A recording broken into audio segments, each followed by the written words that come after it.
சரித்திரம். முதலிலே பார்த்தது அன்பின் காணிக்கை. மனிதனுடைய வாழ்க்கையிலே எந்தெந்த மனிதர்கள் ஆட்டம் போட்டு வேதத்திற்கு புறம்பாகவும் கடவுளுக்கு எதிராகவும் தங்களுடைய காரியங்களை தங்களுடைய உடல் நலமும் அதிகார பலமும் இருக்கும் பொழுது சொன்னார்களோ அவர்களுடைய வாழ்க்கையிலே பின்னாலே என்ன நடந்தது என்பதை சரித்திரத்தின் அடிப்படையிலே நாம் பார்த்தோம். எதை நீ விதைக்கிறாயோ அதையே நீ அறுப்பாய் என்பது வேதத்தின் சத்தியம். அந்த காரியத்தை நாம் பார்க்கும் முன்பதாக இது ஒரு ஒரு ஒரு கோண பார்வை. எடுக்க முடியுமான்னு பயமா ஒரு கோண பார்வை என்று சொல்லும் பொழுது 2 மாதங்களுக்கு முன்பதாக இந்த பக்கத்தை பார்த்தோம். போன மாதம் இந்த பக்கத்தை பார்த்தோம். இதை காமிக்கல, என் பிரசங்கத்தை தான் சொல்றேன். இப்பொழுது இந்த பக்கத்தை பார்க்க போகின்றோம். பரலோகத்திற்கு போகும் படிகள் என்று சொல்லும் பொழுது அது பல கோணங்களை உடையதாக இருக்கின்றது. நாம் இன்று பார்க்கின்ற காரியம் ஒரு கோண பார்வை. In one certain angle we look into the way in which we can reach the heaven. That's our look. அப்படி பார்க்கும் முன்பதாக இன்று கேட்கப்படும் காரியத்தை மாத்திரம் கேட்கின்றவர்கள், போன 2ஐயும் கேட்காதவர்கள் வேறு விதமாக எடுத்துக்கொள்ளக் கூடாது என்பதற்காக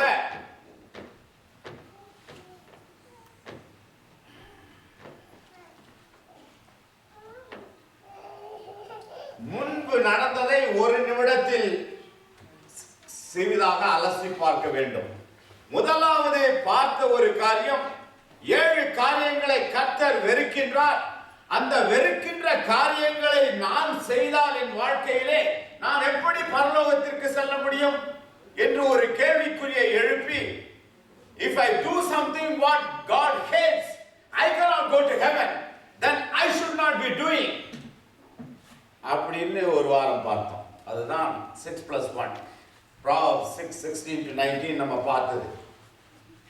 போன மாதம் பார்க்கும் பொழுது ஒரு காரியம் உலகத்திலே ஒரு பகுதியிலே ஒருத்தருக்கு ஒரு குடும்பத்திலே நடப்பதை பார்த்து அவர்கள் பாவிகளாய் இருப்பதினாலே அந்த அழிவை, அந்த காரியத்தை, கஷ்டத்தை அனுபவிக்கிறார்கள் என்று சொல்லிவிடக் கூடாது என்று சொல்லி லூக்கா எழுதின சுவிசேஷம் 13வது அதிகாரத்திலே வேதத்தின் அடிப்படையிலே இயேசு கிறிஸ்துவானவர் மக்களுக்கு சொல்லும் பொழுது அவர்கள் பாவிகளாய் இருந்ததினால் அந்த கோபுரம் இடிந்து விழுந்து அழிந்து விட்டார்கள் என்று நினைத்து விடாதே, வாழ்ந்து கொண்டிருக்கின்ற நீங்களும் மனம் திரும்பாவிட்டால் அதே மாதிரி அழிவை சந்திப்பீர்கள் என்று ஒரு எச்சரிப்பை தூதை விடுகின்றார் என்று பார்த்தோம். லூக்கா எழுதின 13வது அதிகாரம் போன மாதம் பார்த்தது. போன மாதத்திலே சங்கீதத்தின் புஸ்தகத்திலே 15வது அதிகாரத்திலே பரலோகத்திலே எவன் இருப்பான், யார் போக முடியும் என்று சொல்லும் பொழுது ஒரு 10 காரியங்களை பார்த்தோம். இவைகளெல்லாம் பார்த்து முடித்த பிறகு இந்த வாரத்திலே நாம் பார்க்க போகும் காரியம், sow your seed, get your reap, harvest what you have sown. எதை விதைக்கிறாயோ நீ அதை அறுப்பாய்.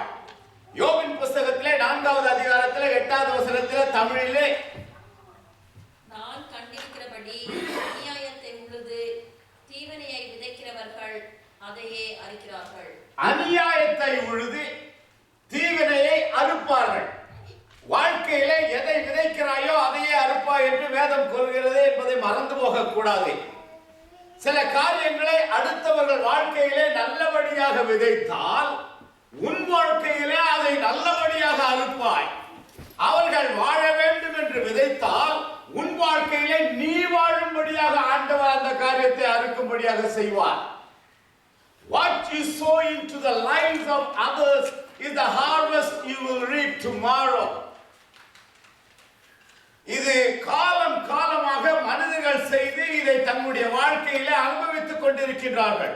உன்னால் முடியும் போது நீ செய்யும் காரியங்கள் நல்ல காரியங்கள், உன்னால் முடியாத பொழுது உனக்கே அது திரும்ப பல மடங்காக, அதே மடங்கு அல்ல பல மடங்காக திரும்ப வரும் என்பதை மறந்து போக கூடாது. Law of sowing and reaping. இன்று வாசிக்க கேட்ட இந்த வேத பாடத்திலே திரும்பவும் ஒரு தடவை வாசிக்க கேட்போம். கலாத்தியருக்கு எழுதின நிருபம் 6வது அதிகாரம் 7 - 10 வரை தமிழில் இப்படி வேதம் கூறுகிறது. மோசம் போகாதிருங்கள். தேவன் தம்மை பரியாசம் பண்ண மாட்டார். மனுஷன் எதை விதைக்கிறானோ அதையே அறுப்பான். தன் மாம்சத்திற்கென்று விதைக்கிறவன் மாம்சத்தினால் அழிவை அறுப்பான். ஆவிக்கென்று விதைக்கிறவன் ஆவியினாலே நித்திய ஜீவனை அறுப்பான். விதைப்பது மிகவும் முக்கியமான ஒரு காரியம். இந்த வேதம் சொல்லும் காரியத்திலே கலாத்தியர் 6:7 - 10 a man reaps what he sows. அது திரும்ப அடுத்த ரெண்டிங்ல பார்க்கும்போது for at the proper time will reap a harvest if we do not give up. சில நேரங்களில் கொஞ்சம் அப்படியே செஞ்சுக்கிட்டே இருக்கும்போது எதுக்கு போ நமக்கு வம்புன்னு விட்டுடுறான். மனம் தளர்ந்து மனிதர்கள் விட்டு விடுவது. மனம் தளராமல் செய்ய வேண்டிய காரியத்தை செய்து கொண்டே இருக்கும் பொழுது a season will come, a right time will come, not the right time as we think, the right time given by God. அந்த நேரம் வரும்பொழுது நாம் இருக்கும் காரியம் மிக அருமையாக இருக்கும். There is a law, physical law in agriculture. எனக்கு பலாப்பழம் பிடிக்கும், ஆனா கையில மாங்கொட்டை இருக்கு. மாங்கொட்டையே விதைச்ச இருக்கிறத விதைக்க முடியும். ஆனா அது பக்கத்துல நின்று எப்படியாவது நல்ல பெருசா பலாப்பழ மரம் வந்ததுனாக்கா அப்படியே நல்ல பலாப்பழத்தை சாப்பிடலான்னு நான் ஜெபம் பண்ணிக்கிட்டே இருந்தாலும் அது வராது. தப்பான காரியமா போயிடும். Physical law in agriculture. Life is an echo. Day அப்படின்னு சொன்னா திரும்ப எனக்கு டே வரும். அன்பே வா அப்படின்னா இங்கே கூட நான் சொல்றேன். அன்பே வான்னு சொன்னா திரும்பவும் அது அன்பே வான்னு எக்கோ ஆகும். எதிரொலி. Life is an echo. What you send out comes back. What you sow, you reap. What you give, you get. What you see in others exists in you. Sometimes சிலர் பார்க்கும்போதெல்லாம் தப்பாவே பார்ப்பாங்க. எத்தனையோ உடம்புல நல்லா இருக்கும், எல்லாம் இருக்கும், மூக்கு மட்டும் கொஞ்சம் நல்லா இருந்தா கொஞ்சம் சரியா இருக்கும்ல அப்படின்னு நம்ம மூக்கு பார்த்து நம்ம சொல்லிக்கிட்டா பரவாயில்ல. அடுத்தவங்க மூக்கு பார்த்து நம்ம சொல்லும் போது அவங்களுக்கு கஷ்டமாய். What you see in others exists in you. So stay nice even when others are not. அதான் பாயிண்ட். மற்றவர்கள் உன்னிடத்திலே சரியாக இல்லாவிட்டாலும் கூட நீ கிறிஸ்தவ வாழ்க்கையிலே, குறுகிய கால வாழ்க்கையிலே உன்னால் முடிந்தவரை நீ மற்றவர்களுக்கு நல்லவர்களாகவே இருக்க பழகிக் கொண்டால், அதுவே பழக்கமாக மாறிவிட்டால், அதுவே நம்முடைய வாழ்க்கையாக மாறிவிட்டால் நலமாக இருக்கும். 3 காரியத்தை மறந்துடக்கூடாது. முதல் காரியம், வேதத்தின் அடிப்படையிலே ஆதியாகமத்தில் ஒரு காரியம் வரும். எல்லாம் அதன் ஜாதிகளின் படி அந்தந்த விருட்சங்கள் அப்படின்னு ஆஃப்டர் இட்ஸ் ஓன் கைண்ட். இது கொஞ்சம் சின்னதா இருக்கு, படிக்க முடியாதுன்னு தெரியல. ஆஃப்டர் இட்ஸ் ஓன் கைண்ட் அப்படின்னு வரும். 2வது பாயிண்ட் வரும்போது சில காரியங்கள் அப்படியே பிசிக்கலாவே அப்படியே ட்ரூ ஆகும், ஸ்பிரிச்சுவலாவும் ட்ரூ ஆகும். 3வது காரியங்களை பார்க்கும்போது சீடுன்னு சொன்னா அதை அப்படியே பன்மைப்படுத்தி பார்த்தா பல விதைகளாக இருந்து நீங்கள் விதைப்பது எவ்வளவு விதைச்சீங்களோ அதுக்கு மேலதான் கொடுக்கணும். அதே போல ஆக்ஷன்ஸ், சீடுன்னா ஆக்ஷன்ஸ், நம்முடைய ஆக்ஷன்ஸ் கான்ஸ்டன்டா எவ்வளவு விதைக்கிறோமோ அதுக்கு 10 சப்போஸ் விதைச்சோம்னா அது 100 கொடுக்க வாய்ப்பு. அந்த மாதிரியான காரியங்களை அந்த 3 பாயிண்டையும் மறந்துடக்கூடாது. நீதிமொழிகளின் புத்தகத்திலே 18வது அதிகாரத்திலே 24வது வசனம். சிநேகமுள்ளவன் சிநேகம் பாராட்ட வேண்டும், சகோதரரிடம் அதிக சொந்தமாய் சிநேகிப்பதும் உண்டு. A person must show himself friendly. ஒருத்தனுமே ஒரு ஃப்ரெண்டாவே இருக்க மாட்டேங்கிறாங்க. அப்படின்னு கேள்வி. நான் எவ்வளவு ஃப்ரெண்டா இருக்கணும் அவ்வளவுதான், அவ்வளவு ஃப்ரெண்ட்ஷிப்பையும் நாம அள்ள முடியும். நான் கொடுக்கறத அள்ள முடியும். சில நேரத்தில் என்ன ஃப்ரெண்டா இருக்கணும்னு பார்த்தாக்கா இன்னும் முள்ளம்பன்றியை போட்டு தாலாட்டா போலே இருக்குதுன்னாக்கா அடுத்ததுக்கு போயிட வேண்டியதான். அடுத்ததுக்கு போயிடனா வீட்டுல இருந்து அடுத்ததுக்கு இல்லை. பொதுவா வாழ்க்கையில் ஆங்கிலத்தில் சொல்லப்பட்ட அந்த வாசகம், when God tells us that we will reap what we sow, he is not punishing us, he is telling us how things really are. என்னடா நீ விதைக்கிறதே அறுப்பானாக்கா நான் பயமுறுத்துறா போல சொல்லிக்கிட்டு இருக்கிறாங்க, என்ன பனிஷ்மெண்டா கொடுப்பான்னு சொல்றாரு கடவுளே. அப்படி இல்லைப்பா, இதுதான் உலகம், இப்படிதான் நடப்பு, இப்படிதான் நான் படைச்சிருக்கேன், இப்படிதான் அது பிஹேவ் பண்ணுன்றத கடவுள் சொல்லி காட்டுறாரு. ஒரு தண்டனை கொடுத்துருவேன்னு பயமுறுத்துறதுக்காக அது சொல்லலை. இதான் நடப்பு, உலக நடப்பை தெரிஞ்சுக்கோ. ஒரு டாக்டர்கிட்ட போனேன், இந்த பிரச்சனை இருக்குன்னு சொன்னேன். that's part of life. go ahead. பிரச்சனைன்னு வந்தாக்கா அவர் ரொம்ப go ahead part of lifeன்றாரு. வலிக்கிறது பார்ட் ஆஃப் லைஃப், அது அப்படித்தான் வரும், போக அப்படித்தான் தே எல்லாம் அப்படிதான் எடுத்துக்கணும்ன்றாரு அவரு. ஏன் சொல்ல வராரு, மெடிக்கல் ஃபீல்டில் இதுக்கு மேலே எங்களால் போக முடியல, அவ்வளோதான், நின்று போச்சு, அதுக்கு மேலே இல்லை. அப்போ பார்ட் ஆஃப் லைஃப் போயிட்டே இரு, அதுக்காக பயந்துக்கிட்டு இருக்காத. அதைத்தான் அந்த ஆங்கில வாசகம் நமக்கு சொல்லிக் கொடுக்கும். நீதிமொழிகளின் புத்தகத்தில் 22வது அதிகாரத்தில் 8வது வசனம், அநியாயத்தை விதைக்கிறவன் வருத்தத்தை அறுப்பான். இது சாதாரணமா தெரிஞ்ச காரியம்தான். அப்படின்னு சொன்னா கூட திரும்ப திரும்ப ஒரு மனிதன் எந்த காரியம் செய்யும் பொழுதும் தன்னுடைய உள்ளத்தின் ஆழத்திலே கையை வைத்து பார்த்து, நான் செய்யறது அடுத்தவங்களுக்கு அநியாயமா போயிடக்கூடாது, எனக்கு நன்மையா தெரியுது, அடுத்தவனுக்கு அநியாயமா போயிடக்கூடாது.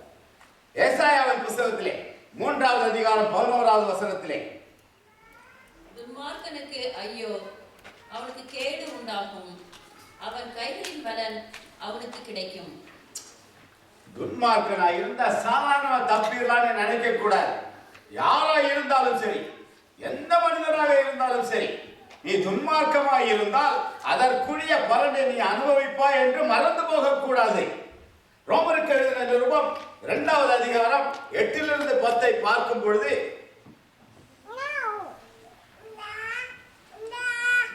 ஆங்கிலத்திலே இப்படி வருகிறது, indignation and wrath, tribulation and anguish, who does evil. இதெல்லாம் நீ செஞ்சினா, நம்ம தீமையை செஞ்சா இதெல்லாம் உனக்கு வாழ்க்கையில வரும். ஆனா நன்மையை செஞ்சினா நன்மை வரும். தமிழ் வாசிப்போம். சண்டைக்காரனாயிருந்து சத்தியத்திற்கு கீழ்ப்படியாமல் அநியாயத்திற்கு கீழ்ப்படுகிறவர்களுக்கோ உக்கிர கோபாக்கினை வரும். முன்பு யூதரிலும் பின்பு கிரேக்கரிலும் பொல்லாங்கு செய்கிற எந்த மனுஷ ஆத்மாவுக்கும் உபத்திரமும் வியாகுலமும் உண்டு. பின்பு யூதரிலும் பின்பு கிரேக்கரிலும் எவன் நன்மை செய்கிறானோ அவனுக்கு மகிமையும் கனமும் சமாதானமும் உண்டு. யூதர் கிரேக்கர்லாம் எடுத்துக்கல, நமக்கு அவ்வளவுதான். நன்மை செய்கிறவனுக்கு சமாதானம், கர்த்தருடைய காரியங்கள் உண்டு. தீமை செய்கிறவனுக்கு இந்த பிரச்சனையெல்லாம் உண்டு அப்படின்றதான் திரும்பவும் ரோமர் 2:8லிருந்து 10 சொல்லுது. நம்முடைய வாழ்க்கை நம்முடைய காரியங்களை காட்டி கொடுக்கும். Life will show. என்ன காண்பிக்கும்? இந்த படத்தை பார்த்தீங்கன்னா பூவா பூக்குது, லவ் பூக்குது, ஜாய் பூக்குது, பீஸ் பூக்குது. இது மூணு எது? இதுலயே ஏதோ ஒரு வசனத்துல பார்த்தா போல இருக்க. அன்பின் கனிகள், ஆவியின் கனிகள். ஆவியின் கனிகள் உள்ள 9 பாகத்தில் 3 பாகத்தை whatever you sow you will reap and your life will show it, right? That is a divine law. கடவுள் ஒரு சட்டம் சத்தியம் என்று வைத்திருக்கிறார். ஆதியாகமம் புத்தகத்தில் இது இப்போ பிராக்டிக்கலா பார்க்க போறோம். அதை டெஃபினிஷன்ஸ் போல பார்த்த காரியங்களை பிராக்டிக்கலா அப்படி எல்லாம் உண்மையிலேயே நடந்திருக்கான்னு வேதத்தின் அடிப்படையில் பார்க்க போறோம். ஆதியாகமம் புத்தகத்தில் 29வது அதிகாரம் 25வது வசனம். காலையிலே இதோ அவள் லேயாள் என்று யாக்கோபு கண்டு லாபானை நோக்கி, ஏன் எனக்கு இப்படி செய்தீர்? ராகேலுக்காக அல்லவா உங்களிடத்தில் நான் வேலை செய்தேன், பின்ன ஏன் எனக்கு வஞ்சகம் பண்ணினீர் என்றான். யார் இது? ஜேக்கப். என்ன பண்ணாரு அண்ணன்? அப்பாவை வஞ்சித்தார். அப்புறம் போய் மாமனார்ட்ட மாட்டிக்கிட்டார். மாமனார் இவரை வஞ்சித்தார், இவர் அவங்க அப்பாவை வஞ்சித்தார், மாமனார் இவரை வஞ்சித்தார். நீ எதை செய்தாயோ அதை வேறு விதத்திலே வேறு காலகட்டத்திலே அறுத்தார். அடுத்தது கிங் டேவிட். தெரிந்த காரியம். கிங் டேவிட வச்சு அது சொன்னோம்னாக்கா அது பெருசா சொல்லலாம். கிங் டேவிட் வந்து என் நெஞ்சத்திற்கு அடுத்தவன் என்று பெயர் பெற்ற ஒரு மா பக்தன். ஒரு காலகட்டத்தில் அப்படி கொஞ்சம் ஸ்லிப் ஆயிட்டார். அவ்வளவுதான், ஒரு சின்ன ஸ்லிப் தான். ஆனா அந்த ஸ்லிப்பு வந்து நீ ராஜாவா இருக்கிறதுனால நான் இங்க இருந்து உண்டன்னா மிஞ்சி போன பல்வடையும், கை காலம் கிடையாது. இதே மேல இருந்து விழுந்தன்னா கை காலம் உடைஞ்சிடும். ராஜா மேல வாழ்க்கையில தூக்கி வச்சிருக்காரு. அந்த நேரத்தில் அவர் செய்யற காரியங்கள்ல ஒரு சின்ன தப்பு விட்டார். 2 சாமுவேல் புத்தகத்திலே 13வது அதிகாரத்திலே 14வது வசனத்திலே அவன் அவள் சொல்லை கேட்க மாட்டேன் என்று அவளை பலவந்தமாய் பிடித்து அவளோட சயனித்து அவளை கற்பழித்தான். இப்போ டேவிட் செஞ்ச ஒரு காரியம், அடுத்து 2 காரியம், ஒரே 2 பாவம் ஒரே காரியம். ஒன்று, ஒரு ஆளை கொல்றார், கொலை செய்யாதிருப்பான்னு முயல்றார். அடுத்தவருடைய மனைவியை அபகரித்து அவருடைய வாழ்க்கையை நடத்துகிறார். அப்போ அங்க விபச்சாரமும் நடந்தது. இதுதான் செஞ்சது. செஞ்ச பிறகு பின்னாடி குழப்பங்களை பார்க்கணும். சில நேரங்கள்ல சொல்லும் போது அவனுக்கு என்னப்பா, அவருக்கு 4 ஒய்ஃபு, அவன் பாட்டுக்கு ஜாலியா இருக்கான், இதுக்கு வச்சுக்கிச்சுன்னா அதுகிட்ட போயிடுவான், அதுக்கு வச்சுக்கிச்சுன்னா இதுகிட்ட போயிடுவாங்க. அவன் படுற பாட இதுக்கு இந்த ஒரு வார்த்தை இப்படி சொல்லிக்கலாம். அதுக்கு பிறகு அதுக்கு முன்னாடி போடுற பாடு, இவருக்கு இத்தனை ஒய்ஃப் இருந்தது, அவருக்கு அத்தனை ஒய்ஃப் இருந்தது, அவருக்கு 1000 ஒய்ஃப் இருந்தது, இவருக்கு 4 இருந்தது, இவருக்கு 5 இருந்தது, ஒரு மதத்துல 4 சட்டப்படி செய்யலாம் இப்படின்றாலாம் படுற பாடு. அதுக்குரிய காரியம் வேதத்துக்கு புறம்பா போகிற அந்த காரியத்துல எத்தனையோ காரியங்கள், அதுக்குண்டான பிரச்சனைகள்ல மன அழுத்தங்கள்ல அது அதிகமாக இருக்கும். இந்த இந்த கிங் டேவிடுடைய வாழ்க்கையில 2 சாமுவேல் புத்தகம் 13:28-29 her brother killed their half brother, his own favorite son rebelled against him. வாழ்க்கையில் அவன் பின்னாடி அப்படியே நடந்த காரியங்கள். அடுத்தது எஸ்தர் 7:1-10. அதுல ஒரு காரியம், எஸ்தர் ராஜாத்தியா மாறினான். மாமா மொர்தெகாய் நல்லவனா இருந்து ஐயோ இப்படி இருக்குன்னு அவர் பாட்டுக்கு வெளியே இருக்கிறார், அரண்மனைக்குவார். அவன் வந்து சல்யூட் அடிக்கலையான்னு சொல்லி ஈகோ, இன்னைக்கெல்லாம் சல்யூட் அடிக்கல சிரிக்கலன்னாக்கா எத்தனை பாச கழுத்த வெட்டிடுறாங்க. அதே மாதிரி தான் இந்த மொர்தெகாய்க்கும். மொர்தெகாய் என்ன பண்றாரு, அவனுக்கு அவன் ஃபுல்லா யார் அந்த ஆளு, அவர் பேர் என்ன, ஹேமன், அப்படியே அவனுக்கு ஒரு எப்படியாவது தூக்கு நாளைய தயார் பண்ணி வைக்கிறார். கடைசியில் யார் அந்த தூக்கு மேடையே அவனுக்கே தூக்கு மேடையாது. அடுத்தவனுக்கு குழியை வெட்டுறாரு, அந்த குழியில இவர் விழுறாரு. எதை விதைக்கிறாயோ அதே அறுப்பாய். இது வேதத்திலே நடந்த இந்த காரியங்கள். பிரசங்கியின் புஸ்தகத்திலே 11வது அதிகாரத்திலே 4-6 வரை ஒரு காரியத்தை வேதம் சொல்லுகிறது.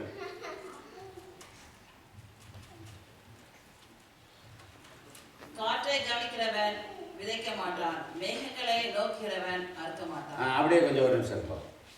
He who observes the wind, அப்படின்னா waiting for the favorable time. எல்லாம் கொஞ்சம் சரியான ஒன்று செய்வோம். இப்போ ஒரு மாதிரி மாசுக்கு ஒரு மாதிரி இருக்கு, இப்பெல்லாம் கொஞ்சம் நிலைமை கொஞ்சம் நல்லா ஆயிட்டுனா செய்வோம் அப்படின்னு செஞ்சு காலம் கடத்தும் பொழுது அப்படியே செய்யாமையே விட்டு பழகியே போயிடும். எந்த காரியம் எப்படி இருந்தாலும் நல்ல காரியங்கள் செய்யணுனாக்க இது பாட்டு வண்டி ஓடிக்கிட்டே இருக்கணும் அப்படின்னு. He who regards the clouds will not reap.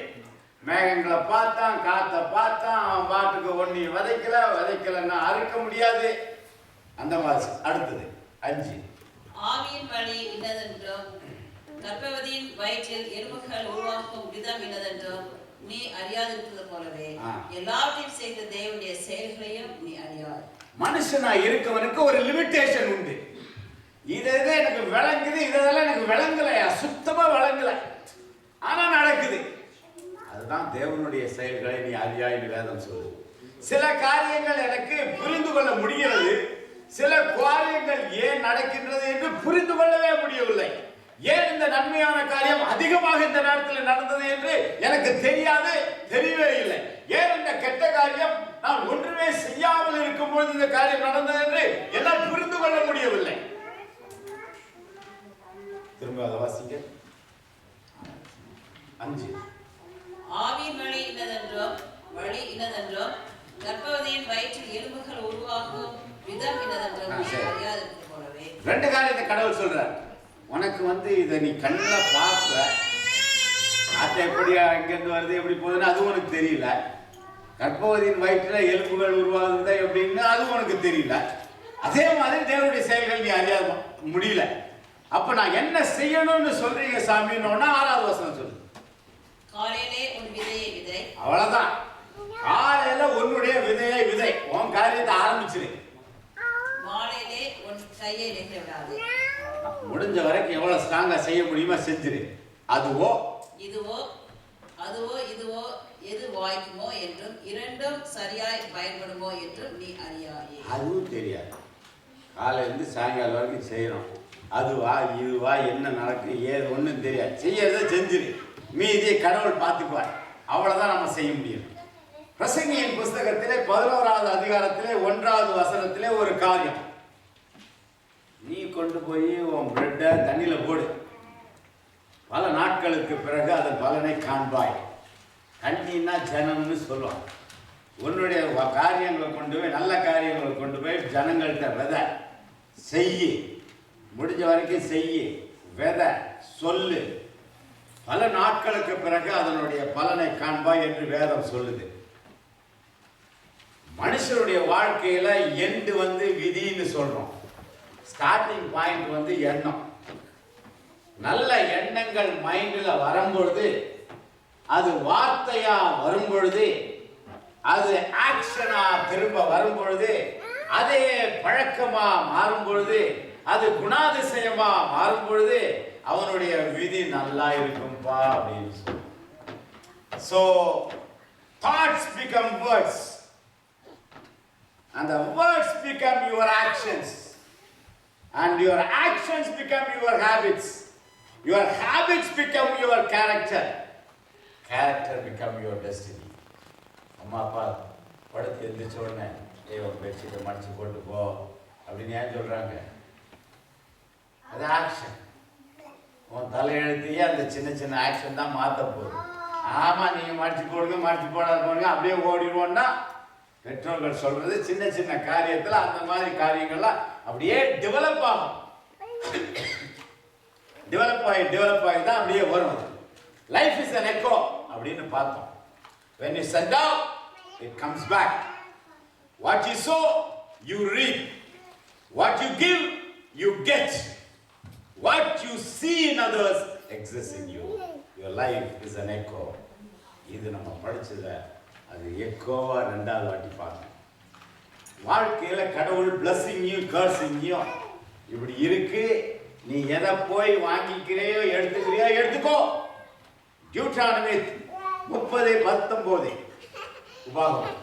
நான் ஜீவனையும் மரணத்தையும் ஆசீர்வாதத்தையும் சாபத்தையும் உனக்கு முன் வைத்தேன் என்று உங்கள் மேல் வானத்தையும் பூமியையும் இன்று சாட்சி வைக்கிறேன்.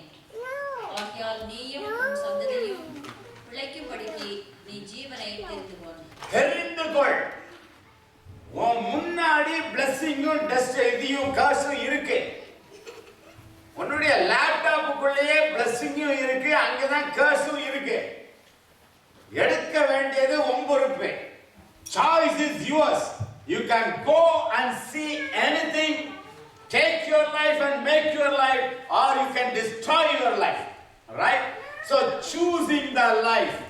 God says choose life. என்ன சொல்லுது? That both you and your seed may live. நீயும் உன்னுடைய விதை முளைத்து வர வேண்டும். நடவடிக்கைகளின் புத்தகத்தில் அப்போஸ்தலர் 5:3 பேதுரு அவனை நோக்கி, அனனியாவே, நிலத்தின் கிரியத்தில் ஒரு பங்கை வஞ்சித்து வைத்து பரிசுத்த ஆவியினிடத்தில் போய் சொல்லும்படி சாத்தான் உன் இருதயத்தை நிரப்பினது என்ன? சாத்தான் விதை விதைக்கிறான். அப்படி கேள்விப்பட்டிருக்குமா? சாத்தான் வந்து நீ என்கிட்ட ஒரு பேரு கேட்கிறாரு, பேரு அருள்ல நிறைஞ்சவர், ஏன்யா அந்த விதையை கொண்டு போய் ஓங்குக்குள்ள அவர் வச்சதை நீ விட்ட? தடுக்க வேண்டியது தானே. உன்னதான் எட்டி உதைக்கலனாலும் கையனாலும் பிடிச்ச அவனை வராதன்னு. யூதாஸ் காரியத்துக்கு என்ன நடந்துச்சு? அவன் கடைசியில போய் நாண்டு கொண்டு செத்தான். அதுக்கு முன்னாடி ஒரு வசனம் வரணும், இதுல இல்ல, நான் இதுல வைக்கல. அதுக்கு முன்னாடி என்ன நடந்தது? சாத்தான் அவனுக்குள் புகுந்தான். அப்புறம் என்னது? அழிவுதான். அவன் நாண்டு கொண்டு செத்தான். சாத்தான் எந்த நேரத்தில் பவுலடியா சொல்லும் பொழுது அந்தகார சக்திகளோட உங்களுக்கு போராட்டங்கள் உண்டு அப்படின்னு சொல்றார். அதாவது நமக்கே தெரியாம ஒரு இந்த மேல அப்படி இருக்குது, வருது, எண்ணங்களை விதைக்குது, தப்பான எண்ணங்களை கொண்டு வருது. அதுல இருந்து ரெசிஸ்ட் பண்ண வேண்டியது உனக்குள் இருப்பவர், அவனிலும் பெரியவர். இயேசு கிறிஸ்து உனக்குள் இருந்தால் அவனிலும் பெரியவர். அதன் மூலமாக நீ அதிலிருந்து வெளியே வர வேண்டும் என்று கடவுள் சொல்கிறார். Success in seeds. John Maxwell என்று சொல்லியிருக்காரு. Success each day should be judged by the seed sown, not the harvest. எவ்வளவு விதைச்சேன்றது. ஹார்வெஸ்ட் கம்மியா இருந்தாலும் கண்டுக்காத. கடவுள் பார்த்துக்கலாம். முதல்ல விதைக்க வேண்டியதெல்லாம் விதைச்சு முடிஞ்ச வரைக்கும் செஞ்சு முடிஞ்ச வரைக்கும் காரியங்கள் நல்லபடியாக போட்டோம், விட்டுறாத. சரி, நம்ம இது வரைக்கும் பைபிள்ல பார்த்தோம், சரித்திரத்தை பார்த்தோம். சரித்திரத்தின் அடிப்படையிலே இந்த காரியங்கள் ஒரு நாட்டிற்கு, ஒரு வீட்டிற்கு, ஒரு தனி மனிதனுக்கு, எல்லாருக்கும் இது பொருந்தும். நாட்டிற்கு எப்படி பொருந்தும் என்று பார்ப்போம். 1700வது வருஷ கணக்கிலே சரித்திரத்தை படித்தவர்களுக்கு தெரியும்.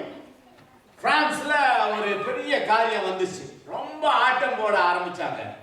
கடவுளே இல்லைன்னாங்க, தூஷித்தாங்க, பைபிளை தூக்கி எரிச்சாங்க, எல்லாத்தையும் பண்ணாங்க.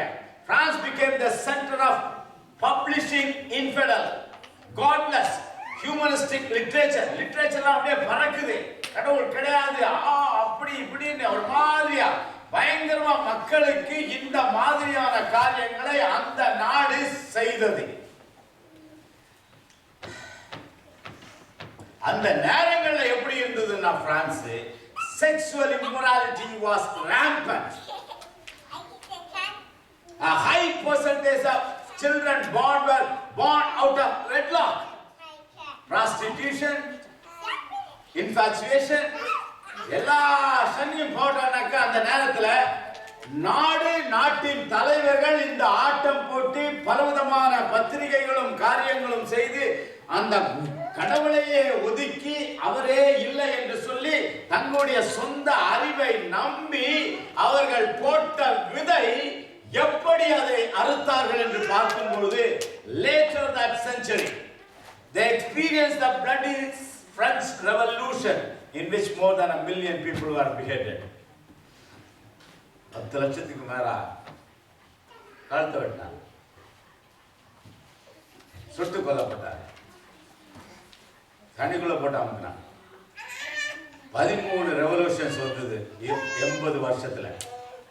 ஒரு வருஷத்துல 10,000 பிறந்த பிள்ளைகளை சாக்கடைகளுக்குள்ள போட்டு பாடி அழுனாங்க.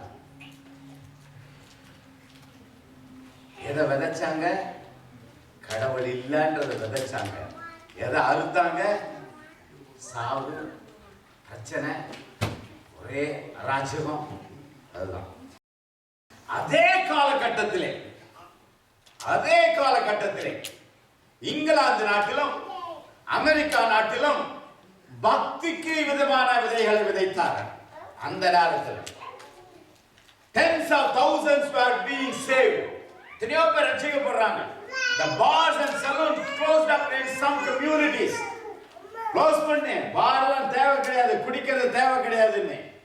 இன்னைக்கு அரசாளுபவர்களுக்கு அந்த அதிகாரம் இருந்தும் பணம் வேண்டும் கஜானாவிலே என்பதற்காக பல மனிதர்களின் குடும்பங்களின் வாழ்க்கை கெட்டால் கூட பரவாயில்லை, அதை வித்து கவர்மெண்ட் சம்பாதித்து ஆஸ்பத்திரி கட்டுமா? அறிவாளிகள். இன்று கொஞ்ச நாளைக்கு முன்னாடி கேரளாவில் அப்போ உள்ள ஒரு கிறிஸ்டியன் சீஃப் மினிஸ்டர் க்ளோஸ் பண்ணுங்கட்டார். பணக்காரங்களாம் கேஸ் போட்டாங்க. கேஸ் நடந்துட்டு இருந்தார். கேஸை வின் பண்ணிட்டார் சீஃப் மினிஸ்டர். க்ளோஸ் பண்ணுங்க. மக்கள் சொன்னாங்க, லேடிஸ் வந்து சொன்னாங்க, இதெல்லாம் குடும்பத்தை கெடுக்குதுன்னு. க்ளோஸ் பண்ணிட்டார். குடிக்கணும்னா 5 ஸ்டார் ஹோட்டலுக்கு போ, பணம் இருந்தா போ, இல்ல பால் கிடையாது, ஒண்ணு கிடையாது, க்ளோஸ் பண்ணிட்டாங்க. காந்தி பரந்தல குஜராத்ல க்ளோஸ் பண்ணிட்டாங்க. இன்னைக்கு வளர்ச்சி இருக்கு, அவர் மூலமா வந்தது, இவர் மூலமா வந்துடும். அடிப்படையான சில காரியங்களை அரசாங்கம் செய்யும் பொழுது கர்த்தர் அந்த காரியத்தை ஆசீர்வதிப்பார். அந்த ஆசீர்வாதம் இருந்தது, இன்றைக்கும் அப்படித்தான். அதே மாதிரியே அந்த காலகட்டங்களிலே இந்த பிரிட்டனிலும் அமெரிக்காவிலும் வேதத்தின் அடிப்படையில் ஆட்சியை அமைத்து வேதத்தில் உள்ள காரியங்களை கடைபிடித்து வந்த காலகட்டங்கள் வேறு. இன்று economy down, economy collapse, people are under stress, no job, less job. ஏன்? கடவுளுடைய காரியங்களிலிருந்து விலகி போய்விட்டார்கள். வேதம் என்று சொல்லுகின்றது, கிறிஸ்தவ நாடு என்று சொல்லிக் கொண்டிருக்கின்றவர்கள் வேற ஒன்று சொல்லிக் கொண்டிருக்கின்றார்கள். வேதத்திற்கு புறம்பாக ஒரு நாடு அரசாட்சி போனால், விதைக்கின்ற விதை தவறாக இருந்தால் அறுக்கின்ற காரியம் மோசமாக இருக்கும். அதுதான் இப்பொழுது நடந்து கொண்டிருக்கிறது. கடைசியில் உள்ள அந்த red letters. In fact, we are already reaping sorrow, sickness and death. வளமாக 1700ல கடவுளை கடைபிடித்து இருந்த நாடு இப்பொழுது இந்த அளவுக்கு வந்து, there has been a sharp increase in crime, mental illness and certain types of diseases the past 50 years. There is an increase in lawlessness and insecurity. மனிதர்களுக்கு பாதுகாப்பு, எது இருக்கும் எது போகும், வாழ்க்கையில எது நடக்கும் எது நடக்காது என்று ஒரு மரண பயம் பீதி எழுந்து கொண்டே இருக்கின்ற சூழ்நிலையிலே ஓடிக்கொண்டிருக்கின்றது. நம்பர்ஸ் 32:23. நீங்கள் இப்படி செய்யாமல் போனால் கர்த்தருக்கு விரோதமாக பாவம் செய்தவர்களாய் இருப்பீர்கள். உங்கள் பாவம் உங்களை தொடர்ந்து பிடிக்கும் என்று நிச்சயமாய் அறியுங்கள். உங்கள் பாவம் உங்களை தொடர்ந்து பிடிக்கும். நான் செஞ்சுட்டு ஓடிட்டேன்னு சொல்ல முடியாது. தொடர்ந்து பிடிக்கும், பின்னாடியே வந்துடும். இங்கிலீஷ்ல என்ன சொல்றாங்க? Be sure your sin will find you. It will find you. You cannot hide. You cannot run away. It will find you. It will follow you. You get what you give. Now வாழ்க்கை. எபிரேயரின் புத்தகத்திலே 11வது அதிகாரத்திலே 25வது வசனத்திலே ஒரு வசனத்தின் ஒரு வார்த்தையை நாம் அந்த வசனத்தை வாசிப்போம். அனித்தியமான பாவ சந்தோஷங்களை அனுபவிப்பதை பார்க்கிறோம், தேவனுடைய ஜனங்களோடு துன்பத்தை அனுபவிப்பதை தெரிந்து கொண்டு.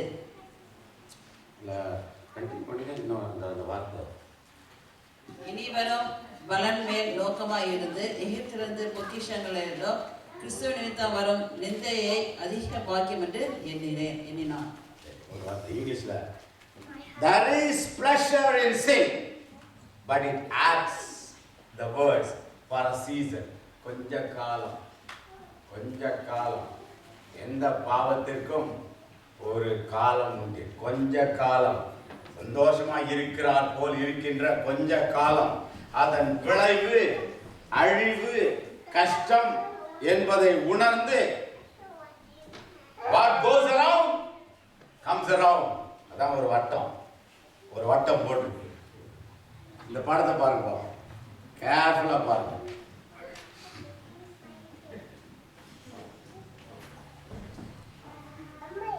கேர்ஃபுல்லா கவனமா பாருங்க, படத்தை பாருங்க.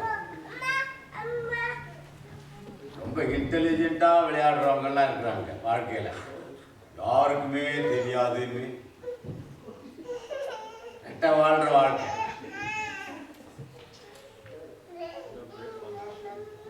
இப்ப நம்ம பார்த்தா நமக்கு தெரியுது, மேல இருந்து பார்க்கிறவருக்கு தெரியுமா தெரியாதா? நல்லா தெரியும். கன்ஃபியூஷன் இதுதான் ஸ்டார்டிங். இதை விதைச்சா எதுல கொண்டு போய் முடியும்? அதில் தான் முடியும். இதை இப்படி எல்லாம் விதைக்க கூடாதுன்னு கடவுள் சொல்றார். ஜேம்ஸ் யாக்கோபின் புத்தகத்தில் 1வது அதிகாரம் 15வது வசனம். பின்பு இச்சையானது கற்பம் தரித்து பாவத்தை பிறப்பிக்கும், பாவம் பூரணமாகும் போது மரணத்தை பிறப்பிக்கும். பூரணமானதான் சாவு. அதை இழுத்துட்டு போகுது இல்ல, அதெல்லாம் பூரணமாகும் போதுதான். இப்போ நம்ம சாப்பிட்ற சாப்பாடு, நம்ம செய்யற காரியம் எல்லாமே தப்பா இருக்கும்போது பூரணமாகும் போதுதான் பிரச்சனையே. முதல்ல ஒண்ணும் வராது, எல்லாம் நல்லா இருக்கா போலதான் தெரியும். இந்த நான் என்ன சொல்லுது? Stop chasing the wrong things னு சொல்றா. Oh super talk. When you stop chasing the wrong things, you give the right things a chance to catch you. சில பேர் எதுனாடியோ போயிட்டே இருக்காங்க. அது wrong thing இருந்ததுன்னா that will catch you. அதை நீ போகாம இருந்தனா the right things will follow. Right? ஓசியாவின் புத்தகத்திலே 8வது அதிகாரம் 7வது வசனம். அவர்கள் காற்றை விதைத்து சூறை காற்றை அறுப்பார்கள். காற்றை விதைத்தா என்ன வருவான்? சூற காத்து தான் இருக்கணும். இன்னைக்கு சுனாமியே இருக்க வேண்டி இருக்கும். அந்த காலகட்டத்துக்கு வந்துட்டோம் அப்படின்னு வேத வசனம் பின்னாடி சொல்லு பாருங்க. இந்த வசனம் சொல்றது நான் சொல்ற வசனத்துக்கு வழக்கம். காற்றை விதைச்சா சூற காற்றை அறுப்பாங்கன்னு வேதம் சொல்லுது. எந்த காலகட்டத்துக்கு வந்துட்டோம்னா சுனாமியா இருக்கிற காலத்துக்கு வந்துட்டோம். 2 தீமோத்தேயுவின் புத்தகத்திலே 3வது அதிகாரத்திலே 1வது வசனத்திலே ஒரு புதை பொருள் உள்ளிருக்கிறது. வாசிக்க தமிழ்ல பாப்போம். 3:1. 2 தீமோத்தேயு 3:1. மேலும் கடைசி நாட்களில் கொடிய காலங்கள் வரும் என்று அறிவாயாக.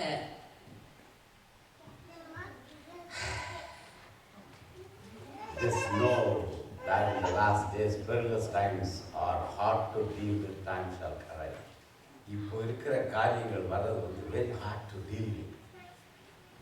காரிய கட்டங்கள் காலங்கள்லாம் வந்து அப்படி டீல் பண்ண கூட முடிஞ்சது காரியத்தை டீல் பண்ண முடியாத அளவுக்கு கர்த்தர் வரும் முன்பாக காலகட்டங்கள் மோசமாக இருக்கிறது. You cannot deal with, you cannot cope up with. It's going to be tough. It's going to be very, very hard. That kind of time will come. It has come. That means the consequences will be very hard.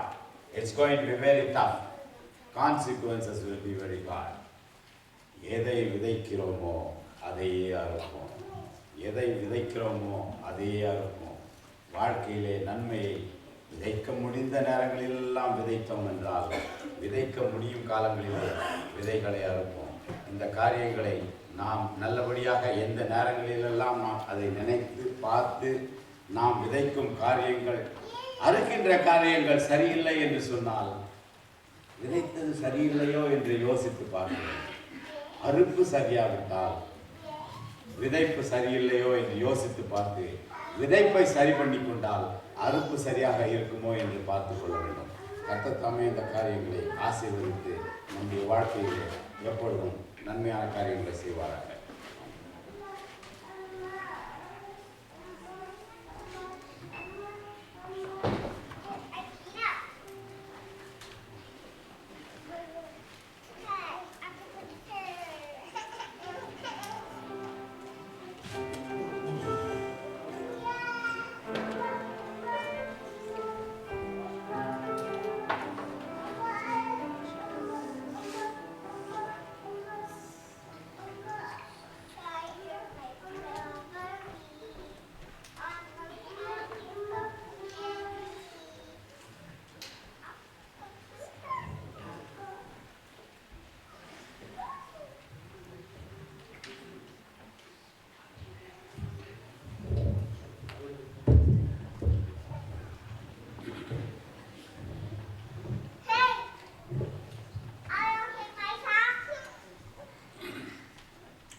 நல்ல அருமையான தேவ செய்தியை நமக்கு வழங்கிய ஜெயகர் அவர்களுக்கு சபையின் சார்பாக நன்றியை தெரிவித்துக் கொள்கிறோம். நல்ல செய்திகளை நாம் கேட்பதோடு இல்லாதபடிக்கு நம்முடைய இதயத்தில் அவைகளை பதித்து நம்முடைய வாழ்க்கையில் அபியாசிக்கிற போது ஆண்டவர் மேலான ஆசீர்வாதங்களை நிச்சயமாகவே நமக்கு கொண்டு வருவார். நல்ல செய்திக்காக மீண்டும் நான் செலுத்துகிறேன். அறிவிக்கப்பட்டபடி இந்த ஆராதனை முடிந்த பிறகு உணவருந்தி நடக்கின்ற கூட்டத்தை கூட்டத்திலும் கலந்து கொண்டு செல்லுமாறு அன்போடு உங்களை மீண்டும் நான் கேட்டுக்கொள்கிறேன். இன்னொரு முக்கியமான வேண்டுகோள், சில வாரங்களுக்கு முன்பு கோவில் அம்மாள் என்ற ஒரு சகோதரி வந்து ஒரு அருமையான பாடலை பாடினார்கள். அவர்கள் நன்றாக பாடக்கூடியவர்கள். அவர்கள் பாடிய பாடல்கள் பதிவு செய்யப்பட்ட குறுந்தகடு CD விற்பனைக்காக இங்கு தரப்பட்டிருக்கிறது. ஒரு CD பிளேயருடைய விலை $2 மட்டுமே. ஆகவே அந்த பாடல் பதிவு செய்யப்பட்ட குறுந்தகடு, அதாவது CD வேண்டுவோர் $2 கொடுத்து அதை பெற்றுக்கொள்ளுமாறு அன்போடு கேட்டுக்கொள்கிறேன். அவர்கள் பாடல் மூலமாக செய்து ஊழியத்திற்கு அது உபயோகமாக இருக்கும். ஆகவே உங்களால் என்ற மட்டும் ஊழியத்திற்கு உதவி செய்யுமாறு அன்போடு நான் வேண்டிக் கொள்கிறேன். இந்த ஆராதனையின் நிறைவாக நாம் யாவரும் எழுந்து நின்று காலை பகல் மாலை எந்த நேரமேனும் அன்பின் விதைகளை விதைத்திடுவோம் என்று தொடங்குகின்ற 385வது கீதத்தை பாடும். பாடல் எண் 385.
ஜெபம் செய்வோம். சகல ஆசீர்வாதங்களுக்கும் எல்லா நன்மைகளுக்கும் ஊற்றும் காரணமாய் இருக்கிற எங்கள் அன்பின் ஆண்டவரே, இப்போதும் கர்த்தாவே உம்முடைய சமூகத்தில் எங்களை ஒப்புக் கொடுக்கிறோம். அன்போடு படைக்கப்பட்ட இந்த காணிக்கையிலையும் கர்த்தருடைய சமூகத்தில் சமர்ப்பிக்கிறோம். ஆண்டவரே, இறக்கப்பட்ட தகப்பனே, உடைய தாசன் மூலமாக நாங்கள் கேட்ட நல்ல ஆவிக்குரிய செய்திக்காக நாங்கள் நன்றி செலுத்துகிறோம். சுவாமி, மனுஷன் எதை விதைக்கிறானோ அதையே அறுப்பான் என்பதனை நாங்கள் அறிந்திருக்கிறபடினாலும் வேதம் இதனை அநேக திருஷ்டாந்தங்கள் மூலமாக எங்களுக்கு விளக்கி காட்டுவதனாலும் ஆண்டவரே, நாங்கள் அன்பை விதைக்கிறவர்களாக இருக்கவும் நல்ல காரியங்களை விதைக்கிறவர்களாக இருக்கவும் நீர் கிருபை செய்ய வேண்டும் என்று கெஞ்சி மன்றாடுகிற சுவாமி. நன்மைகள் அனைத்தையும் எங்களால் விதைக்க முடியாவிட்டாலும் நாங்கள் விதைப்பவர்கள் நன்மைகளாக இருக்க ஆண்டவரே நீர் எங்களுக்கு கிருபை செய்ய வேண்டும் என்று கெஞ்சுகிற சுவாமி. உம்முடைய கண்களுக்கு மறைவானது ஒன்றுமில்லை ஆகினாலே கர்த்தாவே, எங்களுடைய வாழ்க்கை ஒரு திறந்த புத்தகமாக இருக்கவும் ஆண்டவரை நாங்கள் ஆண்டவருடைய குணாதிசயங்களை பிரதிபலிக்கிறவர்களாக இருக்கவும் நீர் கிருபை செய்ய வேண்டும் என்று கெஞ்சுகிற சுவாமி. எங்களுடைய நினைவுகளை நீர் தூரத்திலிருந்து அறிகிற சுவாமி. நாங்கள் உட்கார்ந்திருந்தாலும் எழுந்திருந்தாலும் கர்த்தாவே நீர் எல்லாவற்றையும் அறிந்திருக்கிறேன். நாங்கள் வானத்தில் ஏறினாலும் ஆண்டவரே, விடியற் காலத்தை சட்டையில எடுத்து சமுத்திரத்தின் வனாந்தரத்திலே நாங்கள் பறந்து சென்றாலும் ஆண்டவரே அங்கேயும் நீர் இருக்கிறீர் என்பதை நாங்கள் உணர்ந்து ஆண்டவரே கர்த்தருக்கு பிரியமான காரியங்களை செய்ய நீர் எங்களை வழிநடத்தும் ஆண்டவரே. வேதனை உண்டாக்கும் வழிகள் எங்களிடத்தில் உண்டோ என்று பார்த்து நித்திய வழியிலே நீர் எங்களை வழிநடத்த வேண்டும் என்று கெஞ்சி கொண்டாடுகிறோம் ஆண்டவரே. நற்காரியங்களை நாங்கள் விதைக்கிற போது ஏற்ற காலத்தில் அவைகள் எங்களுக்கு 1 100ஆக 60ஆக 30ஆக பலன் கொடுக்கும் என்ற நம்பிக்கையுடையவராக இருக்க நீர் கிருபை செய்ய வேண்டும் என்று கெஞ்சி கொண்டாடுகிற சுவாமி. ஆண்டவருக்கு பிரியமான காரியங்களை செய்து நீர் வருகிற அந்த மகத்துவமான நாளிலே நாங்கள் அனைவரும் தம்முடைய ராஜ்யம் சேருகிற பாக்கியத்தை ஆண்டவர்களுக்கு தந்தருள வேண்டும் என்று எங்கள் கர்த்தரும் மீட்பருமாகிய இயேசு கிறிஸ்துவின் இனிய நாமத்தில் வேண்டிக் கொள்கிறோம். பரிசுத்தம் நிறைந்த பரமபிதாவே, ஆமென். என் ஆத்துமாவே கர்த்தரை ஸ்தோத்திரி, என் முழு உள்ளமையுடைய பரிசுத்த நாமத்தை ஸ்தோத்திரி. என் ஆத்துமாவே கர்த்தரை ஸ்தோத்திரி, அவர் செய்த சகல உபகாரங்களை மறவாதே. ஆமென். நம்முடைய கர்த்தராகிய இயேசு கிறிஸ்துவின் கிருபையும் பிதாவாகிய தேவனுடைய அன்பும் பரிசுத்த ஆவியானவருடைய அந்யோன்ய ஐக்கியமும் சிநேகமும் நாம் அனைவரோடும் விசேஷமாக தேவ செய்தி தந்த அருமையான தாசனோடும் அவருடைய குடும்பத்தினரோடும் இன்றும் என்றும் சதா காலமும் இருப்பதாக. ஆமென்.